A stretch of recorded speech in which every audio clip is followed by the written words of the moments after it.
It looked like a classic Al-Qaeda attack, but this was from the opposite end of the political spectrum.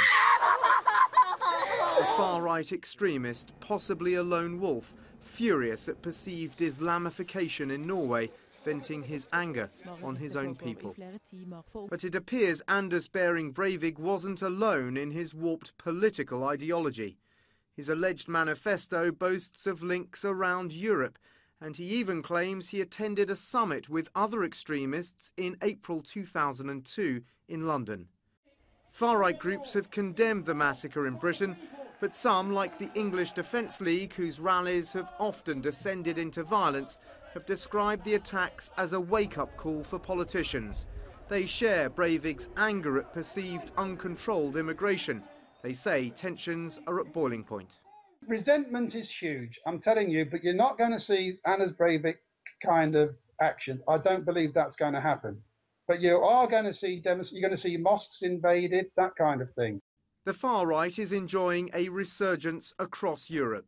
In the Netherlands, Geert Wilders' Freedom Party won 15% of the vote in 2010. In Denmark, the Danish People's Party, led by Pierre Gott, has 25 seats in the parliament. And in France, Marine Le Pen's Front National has surged in popularity. Perhaps one of the reasons why we've seen a rise in far-right political groups is, particularly in this country, I think a lot of the analysis looks at the failure of mainstream parties on the left and right and center of really addressing issues that are taken very seriously by a lot of working class people in this country, such as immigration. America has already experienced the horror of a far-right lone wolf terrorist. Timothy McVeigh's truck bombing of a federal building in Oklahoma in 1995 left 168 people dead. And in Britain, an anonymous face in a crowd suddenly became a killer in 1999. Extremist David Copeland set off 3 bombs targeting minorities.